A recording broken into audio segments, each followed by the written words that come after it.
welcome to This Week with Sabir, a new episode.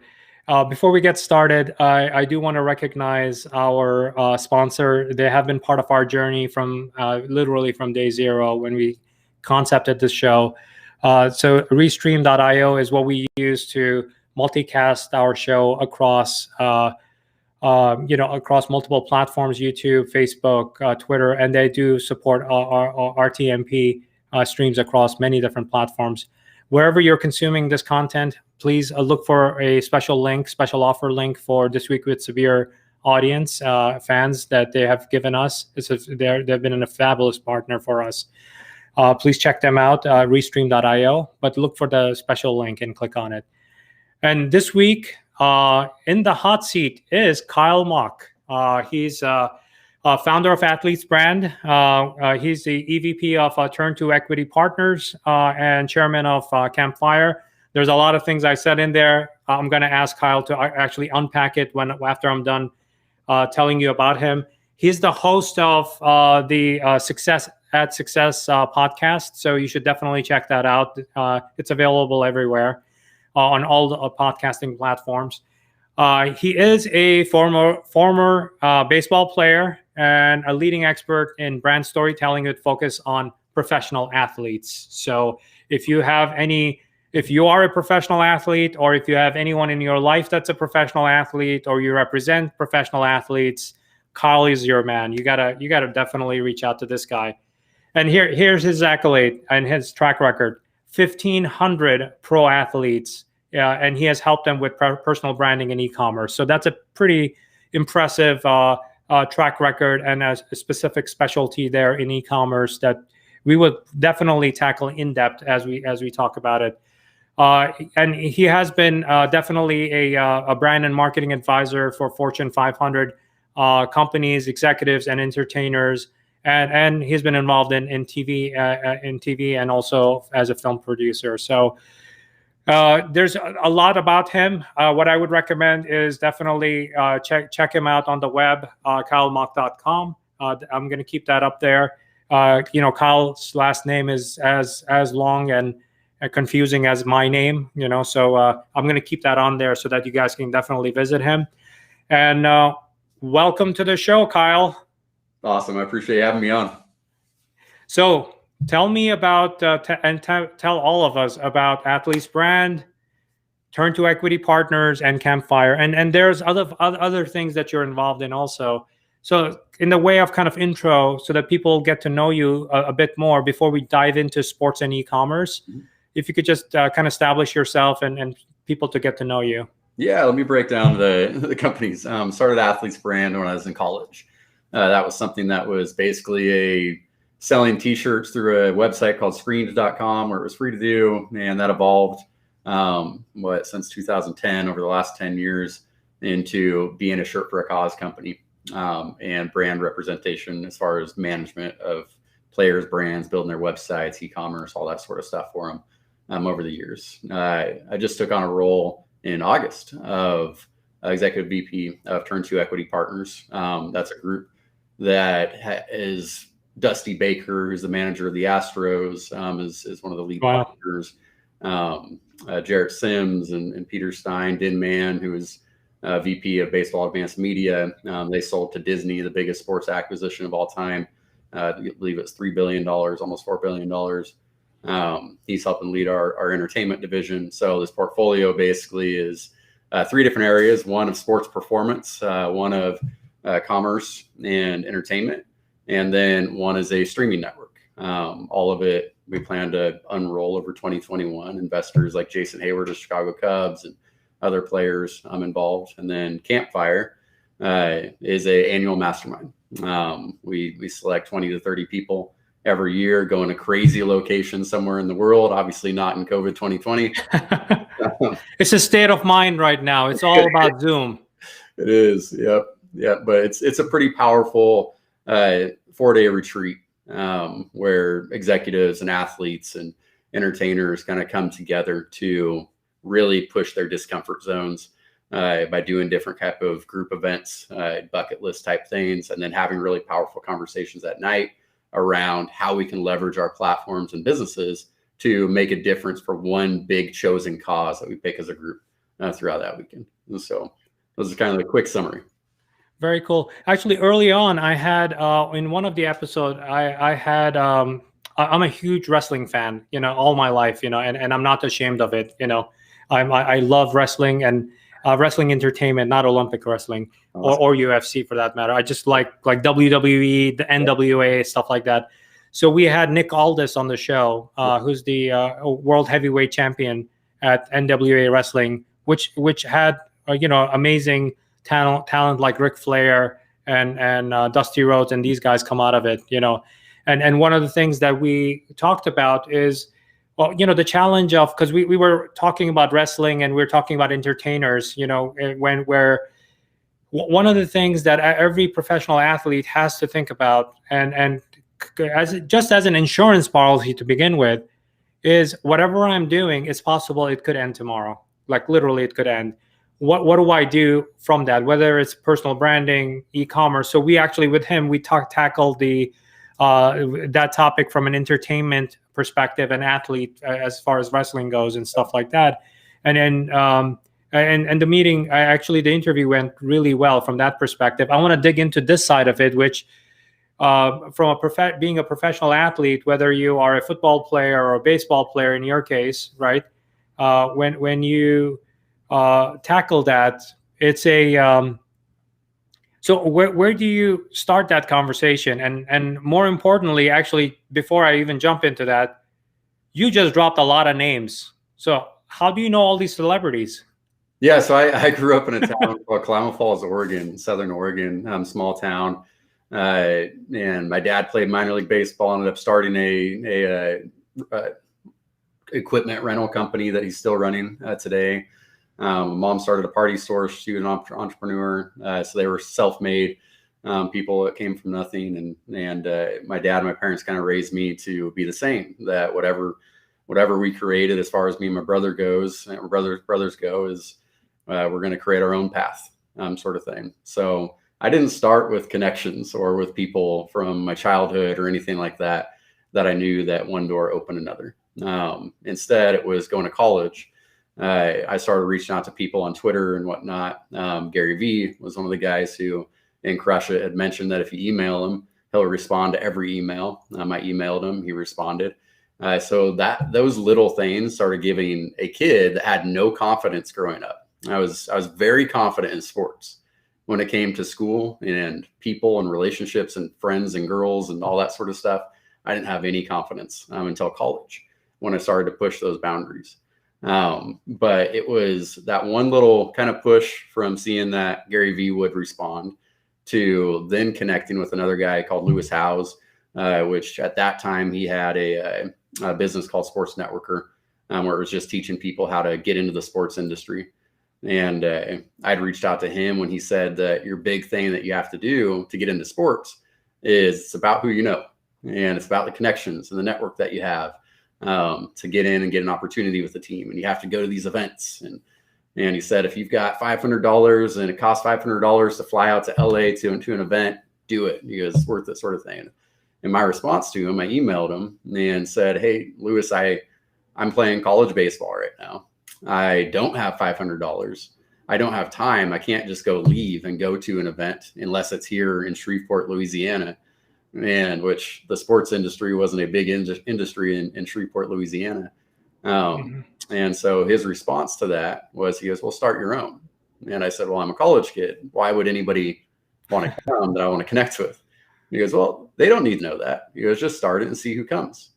I was like, okay. So I created one, got on LinkedIn, started reaching out to everybody in the Louisiana area, from New Orleans to Baton Rouge, Shreveport, even some people in Dallas, which is 3 hours away, and started inviting people on LinkedIn, asking them to come to this event. I called it Sports Industry Happy Hour. I got Buffalo Wild Wings to give free food, appetizers, wings, all that kind of stuff.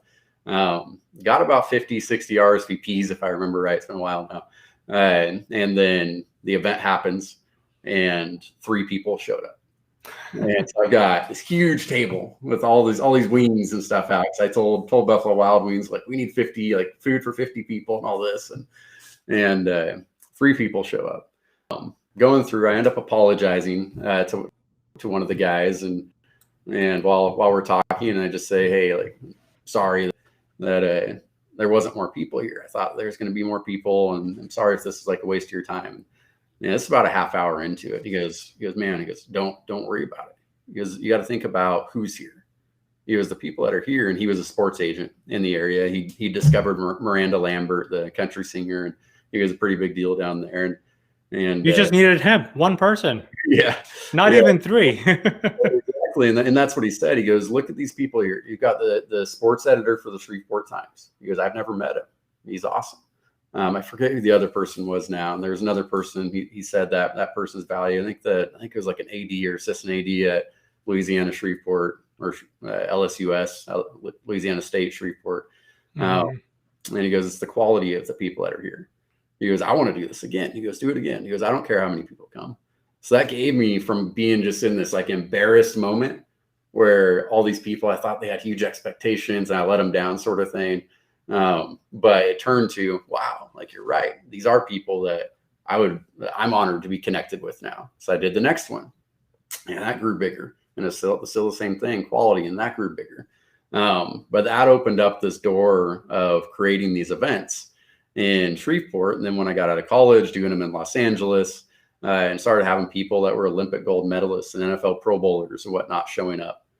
Friends of mine that ended up getting drafted in baseball and making it to the show, and then also connecting with other guys that I'd met through them. So it kind of kept evolving from that initial impact point of Gary Vee saying that he'd respond to anybody, and then I get the response. It's like, oh, people do see this stuff. They don't just say it. And then reaching out to guys like The Rock and Terry Crews and these other people. And ended up finding that if people are responding, and this is on Twitter in 2010, 11, if they were on Twitter posting and I responded or sent them a DM in the next minute or two after they posted, they were typically responding to me. So that was like my opening door of, well, shoot, I can just offer value and try to figure out how to help these people and never ask of anything from them ever, and see if that's a way that I can help be of at least use to them. And maybe somewhere down the road, there's an opportunity for them to be of use for what I'm doing and create a double value situation. That's what it started from, was that, and then patience and trying to create real relationships with people and not just giving asks. I was never giving asks. It was more so, when do things actually make sense? When can I reach out to them with real value? So that was kind of what started it. Yeah, it's funny. Let me unpack some of the things you said there. Two things. One, it's funny how our minds work, right? As human beings, the first thing we do whenever we're making any kind of decision, and this is not meant to be a motivational speech here, it's more like, if to help the kind of the entrepreneurs and others out, whoever's watching, like, literally the first things that come to our mind, like it did with you, right? All the reasons why you don't want to do that, right? Whatever you're trying to do, right? All the reasons. You put up all the walls. Why? Nobody's going to show up. Nobody cares about me. I'm a college student. Your list of all the no's is pretty long list. Right. And what's funny is, and I think I read it somewhere in kind of neuroscience or something like that. Literally, our mind makes a decision within a split second.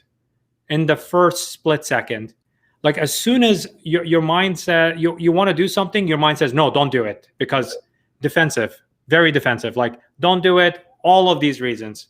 If you give it 5 seconds, your mind convinces you to not completely ever do it, ever, So that's how long it takes. That's how long it takes for you to not do something, right? And what I have found is, every time I find myself doing that, I go on the opposite, right? Yeah. I want to find all the reasons why I need to do it, right? Not why I cannot do it, So it's something that to be mindful of, and you've seen the results in your personal life, right? When you made that decision, like, your step one was, Here's a guy, Gary V. He's saying that, hey, email me, DM me. I'm going to respond to you. I'm going to respond to every email, DM. By the way, I worked with the guy. I know that he does that. Personally, he does that, especially on Twitter. He's the one who's DMing back and responding back to people. I've seen him do that like 24/7. He does sleep though. People misunderstand him. They think that he doesn't sleep. He gets his 8 hours of sleep. So that's something that I think taking action is a huge thing. It's a huge thing. Like deciding to take action. Let's say even you're 100% wrong. The output you get from that, the wrong thing that you did, is a ton of learning that no school can replace. Right. Like if you don't know anything about Google Ads, right? We go like, okay, you know what? Let me review it. This is how you set up an ad. I'm gonna put $10 behind this ad. I'm gonna see when I wrote the ad, did people click on it? Okay, cool. People are clicking on my ad. Do I need to reduce it to only run it in Louisiana? I don't want to run it everywhere. There's a ton of experience you can get from even failing, right? That's actually, I think the learnings you get from failing is much better than success. Because success, your ego kicks in and you go like, oh, it's all because of me. I did this thing. Right. Versus all of this, versus the failures that could actually, I call it deep scars. The more deep scars you have, the more learning you have. So even that one sentence coming out of your mouth has a lot of meaning to me, because you can say that, oh, I worked on this, you have 1,500 athletes. I'm sure that out of the 1,500, you have probably at least 15,000 stories to tell where, 10,000 of them may have been success, but the other 5,000 that didn't work may have worked great for one athlete, may not have worked for another athlete, but you learned quite a lot from that, Right. Yeah. Absolutely. So how do you create collaborations? Like when if you're thinking about the recipe of like brand and professional athlete, how do you bring those two together? What is the magic formula there?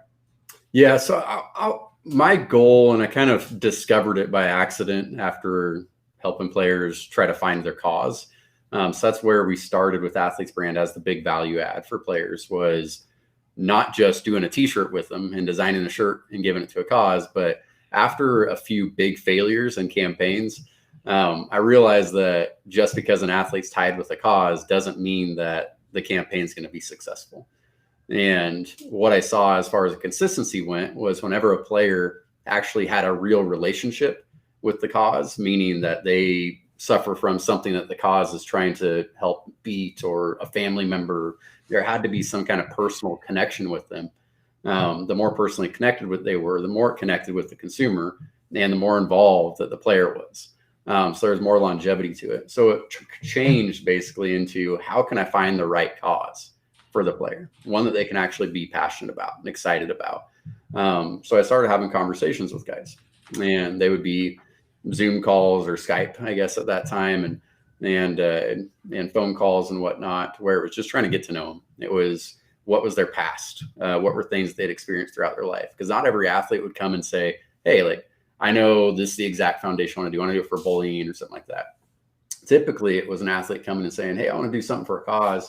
And I'm like, oh, cool. Like, what cause? You say, oh, I mean, I don't know. Like, could do something for like baseball or something like that. Kids that can't afford equipment. I'm like, okay, cool. Like, let's see if there might be something else too, because that was such a consistent thing for players to say.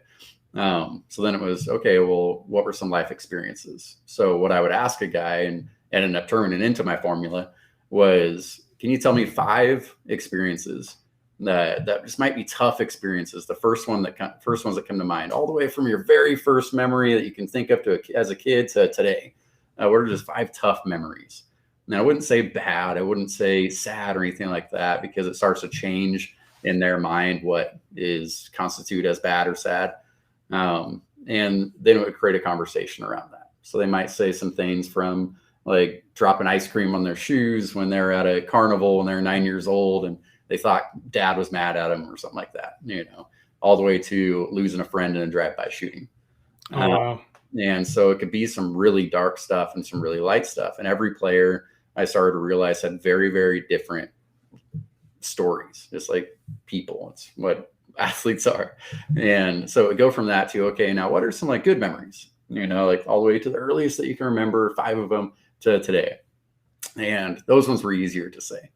So we kind of bounced back and forth if there wasn't anything that just specifically stood out. Typically within a conversation with an athlete, it'll take less than an hour and something's going to stand out very brightly to where it might be a cancer, or it might be something that they've experienced. One athlete was testicular cancer, didn't even know that about him. He never talked about it. It was kind of a embarrassing stigma that he had to deal with in high school. But realizing now, this is where I take him to the next step of the formula is, okay, well, what value does that have? Did that happen to you on accident, sort of thing? Or is this something that makes you insanely unique to be able to connect with a group of people that are really struggling with the thing that was a hardship in your life and your experience, how you overcame it, where you are today now. That player was a New York Yankee. He was a rookie at the time when we did that campaign. And so you could have that story from having testicular cancer in high school to now you're a New York Yankee playing in the biggest market team in the world, fulfilling people's dreams, like in that sense. So now getting that understanding of, okay, well, what's the benefit of them and how does it connect and help people's lives to now, how can we monetize this? Because I think that in my philosophy, it's that you can have an awesome cause, you can understand how it benefits people, but it doesn't have legs and longevity for a person, especially an athlete who's being pursued by so many companies and so many opportunities all the time. It doesn't have longevity if it doesn't put food on their table, in the sense of how can they monetize it and create this into something that could potentially be their post-career opportunity, because 1, they care about it. 2, they understand how it's helping people. But now 3, they understand that they can put money and time into it because it's getting an ROI for them. And in those 3 steps, my outlook is that if you do those 3 things, that's going to create your legacy. There is no, how do I build a legacy and how do I create this thing of how people remember me by? You don't have to think about it if you're focused on impact, your story, and monetizing it. If you can't monetize it, make money, then it doesn't have legs. Now, sticking with that example there, now with that train of thought, if now I'm an athlete, I get it, right? I understand that, let's say XYZ is the cause I want to be involved in, whatever that is. It could be disease, it could be other causes, it could be the climate change or whatever. Now, when it comes to how am I supporting it as an athlete? Am I running a gala and people are coming in and donating to this cause, or am I creating? There are many different ways you could do that, right? I could come up with merchandise, and every merchandise sale has a certain percentage that goes to the cause. What are some of those kind of creative and strategic ways you can actually both monetize your revenue stream for you as well as help the cause? Yeah, I think that for me, I feel like I'm very clear on that's my value that I offer people is in creative strategy, coming up with unique ways to be able to make something happen, whether it's telling a story or monetizing or whatnot. So it varies from player to player. So for example, there's an athlete that their thing was, after I talked to him for about an hour and a half, I realized there wasn't really anything negative that stood out to him that happened in his life. But also he didn't like the idea of it wasn't comfortable for him to go see a sick kid in a hospital, which wouldn't be comfortable for me either. And I could relate to him in that just because it's really sad. It's hard to do, to where that could affect his career if that was his thing. And he's going a couple times a week and doing it like Russell Wilson does. That's a gift that Russell Wilson has. But for him, he lights up and he's strong and at his best when we're talking about family. That's where I could see his real value and his real legs as far as being excited about something came in. So for him, it wasn't necessarily doing a cause campaign or a merch store or social media. It was more so putting him in there with people and doing like family game nights, taking kids that are in foster care and kids and parents maybe that never had good upbringings themselves or real family atmosphere, so they could go experience what his insanely awesome family was like growing up.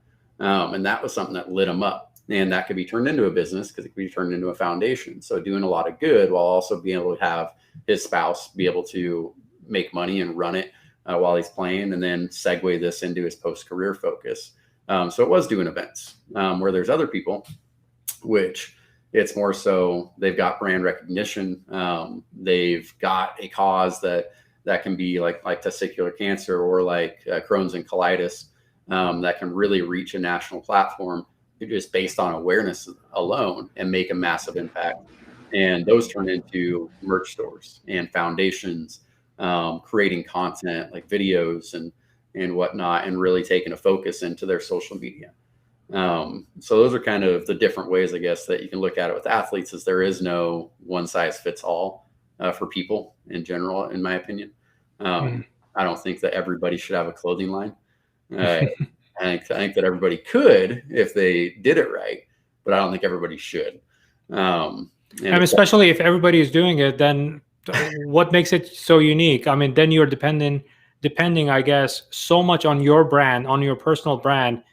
And that's the distinguishing part of it, that your merch, because it's you, has value, right?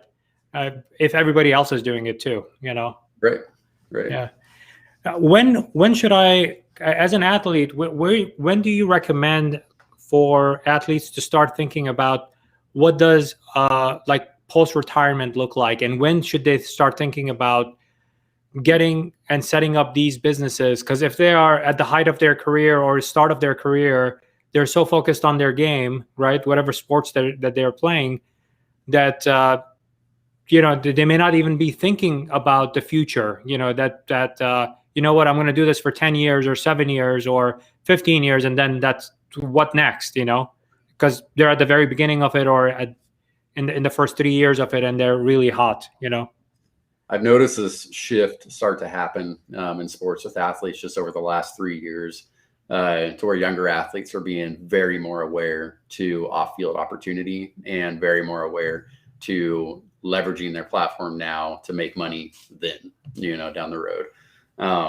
But a few years ago, I had an interview on my podcast. It's Lewis Howes and Ashton Eaton. Ashton Eaton is arguably the best athlete of all time for Olympic sake. He's won the gold medal in the decathlon 2-3 times. And at this point, this interview is a month before the Olympics, and he ended up deciding after the Olympics to retire. And on this show, we'd asked him basically, has he started thinking about retirement? What's he doing now to be able to segue right into it? And as a track athlete, that's the hardest one out of any sport that I've dealt with to set guys up for post-career, because it's basically only during the Olympics do brands see value in a majority of the potential medalists. Outside of the Olympics, the other 3 years, the value is only in the top 1% of athletes in the Olympics. And that's where the sponsors lie, all that sort of stuff. So his response to it was, he goes, no, because I'm not thinking about that, because my problem is that if I put even 1% of my time or my energy or my thoughts into not being the best in the world, not getting a gold medal, not trying to be the best that I can be at my sport and improve myself, because that 1% in my sport could be the difference between an Olympic gold medal and not qualifying for the Olympics. And so it's interesting because there are those mindsets, and I understand that from that standpoint, that could be the shift, that 1% could change for a sport like that, specifically where team sports, you can have other guys pick you up on bad days, sort of thing. But at the same time, what I want to encourage athletes to do, which younger athletes are doing now, is he doesn't need to be focusing on that 1%. What he could have been doing, because he was in his big picture in every Nike store and outlet across the country. He was Nike's poster boy from Eugene, Oregon, where Nike was created with Phil Knight and all that stuff, to where they ended up dropping him to a year ago or two, completely after he'd retired. And he doesn't have that big brand awareness to continue. I don't think he cares, but to continue to grow his brand now today, based off of all the value that Nike had brought him, because of all the value that he brought Nike. right? So what he could have been doing while he's playing was hired somebody to have that be their sole focus, to be building up his brand, to be pursuing a business endeavor that he was interested in. He just didn't want to put the time into. He started it the day that he ended up retiring. But somebody else could have been building that and running that for him while he had all the eyes in the world on him, on the biggest stages and all that sort of stuff. So what I would want to tell athletes in that sense is, because that's an extreme example right there. But I would want to tell athletes to think about it from that perspective, that you don't have to be the one that is doing all of the time and energy. More so, it should be setting up meetings to where you're getting breakdowns, you're getting briefs from people that are trusted and well vetted. Have your agent vet these people if that's the person that you trust the most. Don't just pick somebody that emailed you on and said, hey, I've got this idea, because I've noticed that's what a lot of athletes do, is the first person that says, hey, I believe in you and here's what I'm going to do and make you all this money. They say, yeah, let's do it, because they've got $20,000 to take a chance on in their mind. But those poachers, as I like to call them, they're going out and they're trying to find those quick hits. They don't care if it lasts forever. They want that $20,000 and they go get the next person. So make sure they're well vetted. But the people that are well vetted could make the complete difference in your eventual retirement transition. Whether that's today when you have an injury that ends your career, like almost happened to Alex Smith, quarterback, or 10, 15, 20 years from now, depending on your sport. Thinking about your post-career doesn't mean that you're considering yourself not good enough to continue to play, which is what I've noticed a lot of athletes have the mindset of, is if you're thinking about retirement, that could take away and negate your ability to think about being the greatest in the world. Don't trust others. No, I mean, let's say if you're really good, let's start at high school, right? You're an athlete. Let's start at literally at kind of ground zero, right? You're an athlete, football player, baseball player. You're doing really well in high school, right? As an athlete, should you start at that stage because the thing is, just like when you go to the gym, you don't bench 600 pounds, right? Overnight, you cannot become an e-commerce expert, right? Or you cannot become a social media guru or an influencer. And those are different muscles, completely different muscles from baseball or whatever, sports you're playing. Should you start at that time to kind of make it part of you, even starting at that early on, to start managing your brand and start managing and learning this much about running a business, I think so. Yeah, that's a good example, because you can't be hiring a manager and whatnot to be running and building your brand as a high school kid that goes against NCAA regulations. You could lose your eligibility. So as a youth athlete, I think it is vital, because of the brands that they're building on accident when they're getting on TikTok and you're the number 5 ranked wide receiver in the country in high school, just because of that exposure and getting on these like max prep lists and whatnot. You're getting followers, and you're getting people wanting to see what you're doing and wanting to engage with you. You're getting people wanting you to fail. You're getting people wanting you to succeed. You're getting the whole gamut, but from the perspective of a 16, 17-year-old kid that doesn't know how to handle it. So my advice, for kids in that age, is more so not as much treating it as a business, but more so treating it as, okay, what are the things that are fun for you, and use that time to be able to get to be yourself in a sense. So growing your platforms in the way of, it could be Twitch and gaming. It could be just sharing your highlights in sports. It could be sharing your interests, that sort of thing. But the reason being is because once these kids get into college, it becomes even more of a business, and even more so now with California being able to monetize college athletes' brands.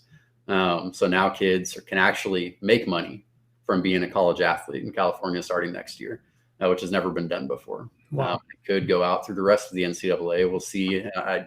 I'm still shocked that NCAA is not shutting down California yet, but it is starting to shift in that favor of athletes getting paid at an amateur status. And in my experience as an athlete, and then also dealing with athletes, is if it becomes a business and you start to focus more on the business instead of the sport, you start to lose yourself in the sport. And not every athlete can continue to be great at what they do if they don't have the passion and the focus in their sport. So that's kind of where it becomes this shaky area of how much time do you invest into your business and building this brand as a kid, while also making sure that you don't lose what makes you great, which is the passion and the work ethic that got you to have that platform in the first place. Right. But Kyle, isn't it similar to when, like entrepreneurs, right? Very similar, because business is a bloody sport also, running a business is a bloody sport. Like as an entrepreneur, you might be working daytime at Google, or you could be working at BP or gas station, doesn't matter, right? But on the side of it, you may be starting this thing up like a side hustle, like in the words of Gary Vee, start up your, like your side hustle. Yeah. You start that up, and you hit that inflection point where it makes sense for you to pivot. Does it make sense for you? And you went through that decision making in your business too. When do you hire your first employee, right, to run the thing, so that you no longer have to do that thing? Because as soon as you realize that you are working inside the business and not on your business, that means that you just bought yourself a job, basically. So for those athletes, if they are in that business and they're so focused on running that business, then they're not focused on their talent, being a professional athlete or amateur athlete, Mm-hmm. So when you get to that point and you see that, okay, you know what, this is turning into a job. Even if you're not making any money on it, can I hire someone to do this for me, so I don't have to do it, so that I can go, and what I'll do is I'll watch it on a weekly basis, so that I can hire Jim and Jim can handle this for me. I don't have to I don't have to handle this. I'm going to go and play baseball. I want to get better as a boxer. I want to make sure that I'm not off my game in football. Stuff like that. Is the decision making very similar in that sense? I mean, to me, it makes sense to do that. I think so, and because the thing with amateur athletes is once they get to that 200,000, 250,000 mark in Instagram followers, they're almost destined in 2020 to be pushing that 500,000 mark by the time that they get drafted, because those kids are the top 10% of high school and college athletes, right? And when you get to that point, it does start to take away, because social media is addicting. Exposure is addicting, especially for a kid who's starting now to see money get thrown at him and have opportunity be thrown at him, and all these other dreams that are bigger or that are outside of the stream of their sport. And the quicker that you can take that off your plate to where you're not having to have that be the distraction, the better. The dangerous thing for amateur athletes is, once again, how many poachers there are in sport, not just sports, but entertainment as well, to where they come in and they try to take advantage of these families. Like you see the Zion Williamson case where this person ended up suing him because he switched, essentially. And I think the struggle is that they need somebody in their corner as a manager, as an advisor. And that's where the rules start to get sticky with NCAA, is they don't want the pro status, once you have an agent and whatnot, to start to muddy the waters with the kid. But in my opinion, a lot of these kids need advisors. They need agents. They need managers to be able to help them kind of navigate them down that road, right? So look at a LaMelo Ball. So the Ball brothers, these guys, LaMelo blew up, had a 100-point game or something like that when he was 15. And I'm probably wrong on the numbers, but somewhere around there. And at that point, it ended up changing the shape, like the career path that he went down. They ended up saying that because his dad started a shoe company, and he was wearing the shoes, and part of the company at the NCAA started saying that he's breaking NCAA rules because you're not supposed to have a sponsor, even though it was his own company that him and his dad had started. So he ended up just saying, screw the NCAA, and went over and played overseas. They ended up hiring a firm to be able to run his brand, which his family kind of kept a lot of it in-house in a sense. But even he, because they didn't do vetting, even they got taken advantage of, and somebody smuggled a lot of money out of their business over those few years. And that's where I more so would want to call upon the NCAA and on pro sports in the sense of, for these guys to be able to monetize their brands. And because not a lot of them have anybody around them that knows anything about business. It's more so, who do you trust when they come to you? And a lot of people are really good at getting people to trust them. And so when they go to you and then you trust them, and then getting screwed over, there's no system really in place outside of saying, oh, you can't have agents, that actually helps these players to build and monetize those brands as their kids. So I'd want to create a course basically that would help them down that path. And I don't think that it's just amateur athletes. I think it's anybody who jumps into fame all of a sudden, and how to handle that, and how to find the right people around you, when to monetize it. Because my number is that 250 mark of when I think that players are in that point as a under 18-year-old. If they get 250,000 followers on a platform as a youth athlete, that's that point of, okay, well, they need help now in managing this so they can focus on their sport and not end up getting sucked down a wormhole that gets them in trouble. And I think that's how we end up actually losing very talented people also, right? So it does not only end up affecting the athlete personally, but it also affects the game, because it's all the games they will not play, or they will not be involved in. And that's going to be a big miss for whatever team that they would be part of and stuff like that, Yeah. Now you mentioned several times, you mentioned follower count, 250,000 and so on. With digital and social media marketing, it's not just the followers, right? There are many other, to me, a CRM, right, is not just follower counts you have on your Instagram, or followers you have on Facebook or TikTok, or likes you have and stuff like that. There are other things. Where do you focus them? Like, what does that strategy look like when is it very holistic, or is it primarily just social media driven? So this is kind of a cool way to tie in with Turn 2. With Turn 2, we're building a company called Players, Playrs, and this is going to be a social marketplace for athletes. So on Instagram and TikTok and everywhere else, it would be the link that we want athletes to be able to send people to. And the value in this is we want to create real hard data for the players to be able to show to brands of actual engagement and actual value that they can offer specific topics, right? So this is kind of where it gets into that area of for brand value for players. It's not followers at all. When it comes to sponsorships or anything like that, especially in the age of buying followers.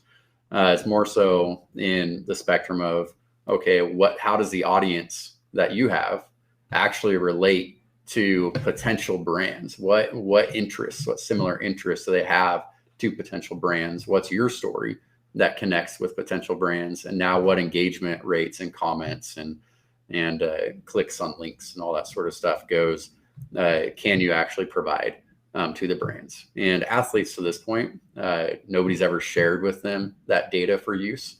So what we're doing with players is that the data will be co-shared as far as email list goes and demographics and all that sort of stuff to where the NFL and NBA and Nike and Adidas and anybody else, some of the biggest value that they get from an athlete isn't the money that's driven in shoe sales or ticket sales. It's the data now that they've collected to better fine tune it over the next 100 years as they continue to collect more data on the users and the type of athletes and what type of athletes are connected with what type of people and where are they from and all that sort of stuff. But where the athletes get left out is the use and the understanding of that data. So we're basically building that out for them so that they're driving traffic into our system, and then allowing essentially the athletes to be able to have this data to build their own brands or use for their foundations and whatnot, and use for brand sponsorship opportunities, bringing in brand sponsorships through their platforms to distribute throughout all their other social media platforms. But then also jumping into the space of merchandising, right? So e-commerce. And my outlook is that the future of e-commerce isn't fanatics.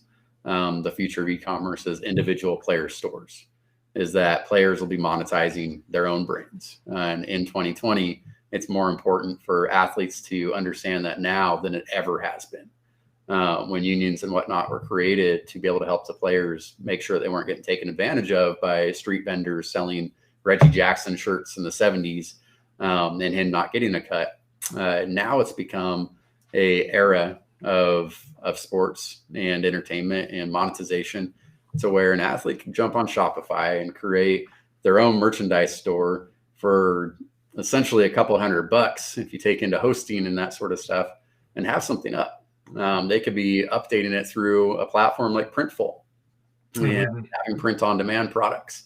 There's so many ways for them to be monetizing that, to the point to where Trevor Bauer was a client of mine, a baseball player, Cy Young Award winner this last year. I built out his store originally, and that thing did more money in sales than he got from his annual licensing check from the union, which is the cut that they get from monetizing their brand through merchandising through companies like 500 Level and Fanatics and whatnot. So not only does he get that licensing check now from the union and MLB, but he's also getting his own revenue check, which was doing more money in sales and profits than he was getting from the licensing deal. So my outlook is that players will start having their own stores, whether it's on our platform, we call it Players, or whether it's on their own personal website, because it's so easy and so cheap to create now. They haven't been given any guidance to this point to do it. So, are there any issues with like compliance or restrictions? Because you just mentioned NCAA earlier, and you said that there are restrictions when you are an amateur athlete out of high school. There are restrictions on you when it comes to like setting up for that athlete to set up a Shopify store. What gets in the way of them doing that, or what are the restrictions of how much can they do and what they cannot do? Yeah, so with I'll start with pro sports. With pro sports, their deal with the MLBPA or NFLPA, that's the players' unions, is that they own their rights and the union owns their rights to their likeness and their name and image and whatnot. So they can go create their own store. Just most players don't know that. They haven't thought about it, that they can go create their own product with their face and their name and all that sort of stuff on it, and sell it themselves. They don't have to rely on just the licensees. Whereas amateur athletes, as far as I understand it in California, this is all new stuff that's happening, but is that the players can now go create and monetize their own brand based off of their celebrity that they're getting while playing at USC or at UCLA or Cal and whatnot. The pre-college, I don't know the rules well enough to want to speak on it right now. I know it well enough for me to have a side conversation, but not give advice on as far as players building and monetizing their brand through merchandise or whatnot. I know that they can't be getting sponsors. I know that they can't be getting drafted. This is Griffey making appearance here. Who let the dogs out? Yeah. Come here, buddy. Yeah. Come here. Let him go. There we go. Sorry about that. But yeah, so. I mean, it does. Let's go with that athlete that has 250,000 followers, getting to 500,000 followers on Instagram, right? Monetization to me also means that you have this power of 500,000 followers. Let's say it's organically grown and not bought, right? They've legitimately actually grew it to 500,000 followers. And you could actually monetize that follower count, whether you are showing sponsored products, promotions, and stuff like that, without really selling a merchandise, right? You're just selling impressions on your account. Do the restrictions apply to that too, or is it just is it hard commerce like Fanatics or licensing and things like that? It's really, there's so much gray area with NCAA rules, and I'm sure there's somebody listening that knows more about it than I do in this sense, because I work in pro sports.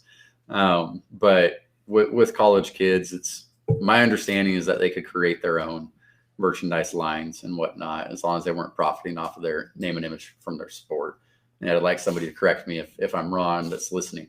But something that's really cool that we can touch on is their Twitch handles, their gamer handles, that sort of stuff. Even with pro athletes, those don't fall under the licensing rules or for anybody. So you can start thinking outside of the box now. And with how big some athletes and entertainers, musicians and actors and Instagrammers and everything else go, as far as their social media handles, their gamer handles go, you can start monetizing that as a completely separate brand. And there's real value in the esports community for monetizing that. So that would be kind of a insider workaround loophole, if you may, of how to get through that door. I mean, if you are let's say a physical athlete, right? Pro athlete, and your day job is pro baseball player, right? What if you're an incredible esports football player, right? Do the rules apply in that sense? And now you have created an amazing personality. The reason I bring that up is there is a character on WWE. His name is Xavier Woods, right? He's an amazing gamer on Twitch. Okay. His gaming has nothing to do with wrestling at all, right? And he has created this other personality as a gamer, right? So in that kind of a similar kind of a scenario with a pro baseball player, but when you look at his profile on Twitch, he's an amazing football player. Right. Do the rules apply if he's getting sponsors as an esports football player? It depends on the WWE's contract they've got with them. I know UFC, they own their athletes a lot more than the NFL and NBA do. There's different rules and different ownership over the name and images go. But with major sport, like the big three, right? NFL, NBA, MLB, the Twitch gaming esports, it doesn't fall under that until you're using their name and image. But if the player is using himself, he can do that. As long as he's not using if he plays for the Seattle Seahawks, he's not using the Seahawks logo or the NFL logo, right? He's just using his own name, and that's who he is. His own image. He can create brand and everything else around all of that, as long as he's not using logos. And so, okay. Now, when do you how should athletes prepare for life after sports? So they had a career. We just jumped from high school all the way to now retirement. Now let's say should they plan for it? When should they start? How should they plan for it? I mean, that's what you do. That's your daytime job, basically helping them. What do those conversations feel like, and what do you advise them? There's kind of a bell curve with athletes, in the sense that as they're coming up through the minor leagues, they've got all this interest to monetize their brand and set up their businesses and create merch stores and all that stuff, right? And then they get to their height. They become an all-star, win a World Series or whatever it is. And all of a sudden, now they've got all this money in the bank. They've got this attention. Their interest for that stuff starts to wane. It starts to change to where I don't need that anymore. Then they start dipping down to that point of considering retirement, and it comes back. All right. So the reality is that players need to be thinking about it the day that they become a potential draft pick. And thinking about it doesn't mean that you're saying you're not good enough to have a 20-year career. Think about it means that you're smart enough to be leveraging the time that you have while you're in this career to understand that all the doors, all the C-suite executives and the teams and all the players that you get to play with and against along the way are opportunities for you to build relationships that could be massively beneficial for the day that retirement hits. Because for every athlete, there's no athlete that's not susceptible to this. The day that they retire, it's almost like you lost somebody. It's almost like somebody very, very close to you died, in the sense of all of a sudden this thing that you've been doing since you were 6 years old and training for, and you have these goals, you know what your next steps are, your routines for the off season and in season. You're constantly around, if you're a team athlete, you're constantly around other athletes. And so what they should be doing to prepare for this sense of disconnect from community, that's really what it is, this brother and sisterhood that they've got with their trainers and everybody else, the camaraderie. They need to be leveraging their career from the day that they're a potential draft pick to all the way throughout their career, in the sense of building relationships and connecting with people, taking advantage of meeting people that are in the front office, and then getting to that point if you're in the minor leagues in baseball, to that point to where you do actually start to monetize your brand through merchandising, right? I don't suggest guys to start foundations until they're well established in a league and they actually have a cause behind it, but monetize it through merchandise, monetize it through passions. Like it could be gaming, it could be other ways to do that, because you can connect sponsorships in those ways. But while you're doing that, you have those set up, you're building followers, you're building email lists. That's super important for athletes to be focusing on, is email lists, not just social media followers, because Instagram can disappear and you lose them all. Email lists, you get to keep. So using that time to build up those email lists and discover what it is that you're actually passionate about beyond your sport.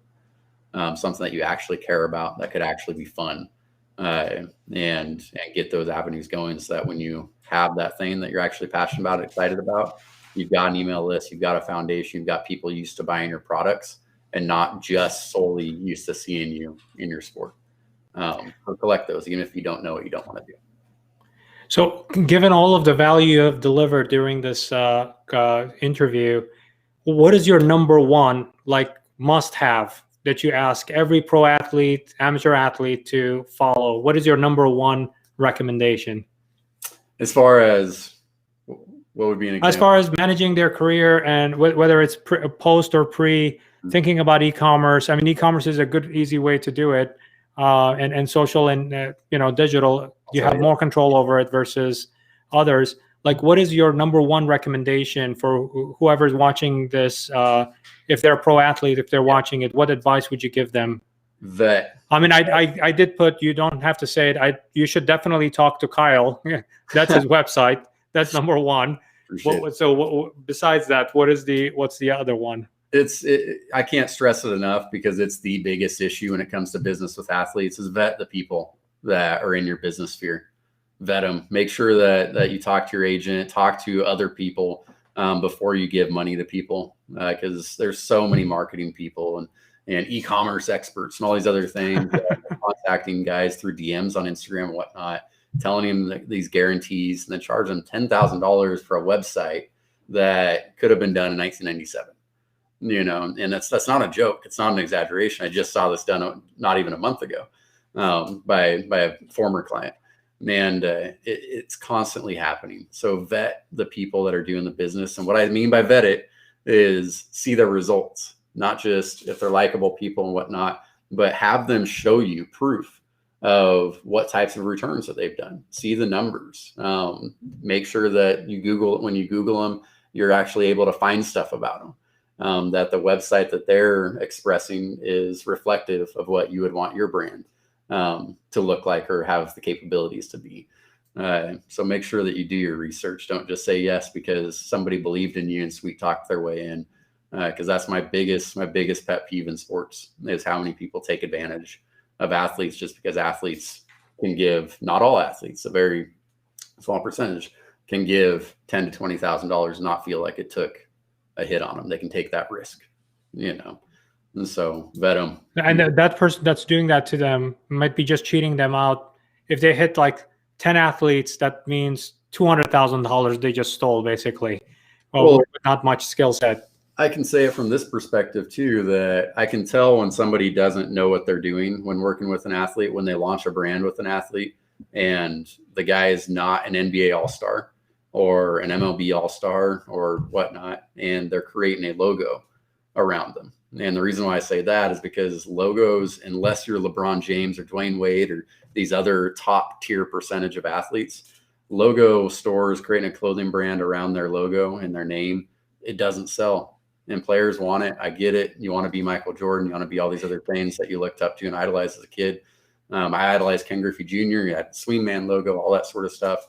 But unless you're in that top sphere, the business decision is monetize your face, your name, you as an athlete and you as a sport, if it's about monetizing your opportunity to why you have that platform, and let that kind of evolve into the fun offspring that has and creating cool stuff that might just be sayings or other things that are more fashionable. But don't launch your business unless you're willing to put in the money and the time and build a team around it and actually create a clothing brand, not just a merch store. Don't launch it with a logo and logoed hoodies and logoed shirts and all that sort of stuff. Only because the failure rate is so big for these guys. It's different. Like I said, if you're starting a clothing brand and you're willing to invest into it, is now you can do online ads and you can do all these other things that are going to help us succeed. But most guys aren't willing to do that. No, I think you're pointing to something really important. I think a question like a why, why should I do that? I think that's a very critical question to ask, right? I'm not the top 5 guys, right? People, creating a logo store. Yeah, that's the technical. It's like not hiring an architect to architect a building first properly, right? And you're hiring construction workers. Yeah. And you go like, why did the building come out horrible? Yeah, because you didn't get an architect. The architect would have surveyed the area, would have seen how you fit into that area or what kind of experience you want to create, the strategy, right? And does it make sense for you?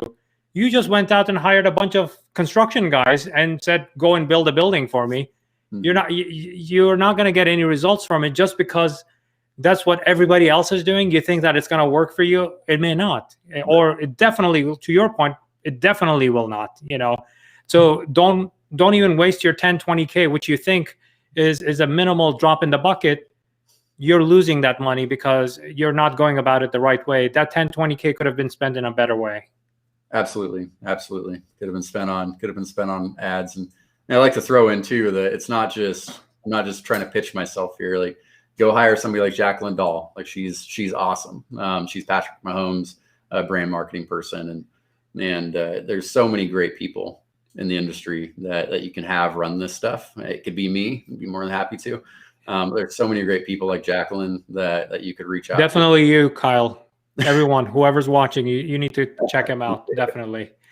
Kyle, thank you for being part of the show, being a guest on the show. I really appreciate your wisdom and expert insights. And sports e-commerce is a different. This is why I wanted to dedicate this episode to just sports and pro athletes and athletes. Because it is a different kind of a specialty. And most people think e-commerce is e-commerce. It's not. It depends on.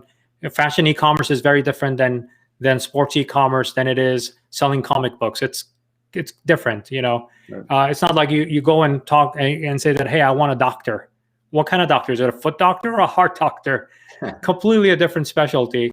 And so thank you for coming in here, sharing your expertise with us and all of your insights. Very valuable. And we really appreciate you being part of the show. I appreciate you having me on. It was a blast. All right. Thanks, Kyle. And thank you, audience, for tuning in to this episode of This Week with Sabir. Right now, we're at the tail end of the year. So, Kyle, by the way, you were the final episode of this year, 2020. And thank God 2020 is over, So I'm taking a 2-week break from the show. And we do have a lot of episodes planned for 2021, and we will be coming back. Definitely, if you have not, during these 2 weeks of break, if you have not checked out other episodes of This Week with Sabir, whether in video format or as an audio podcast, you can find us everywhere. Please do check it out, take notes, and I hope that you get a plenty of insights from it. Thank you for joining us, and happy holidays for everyone.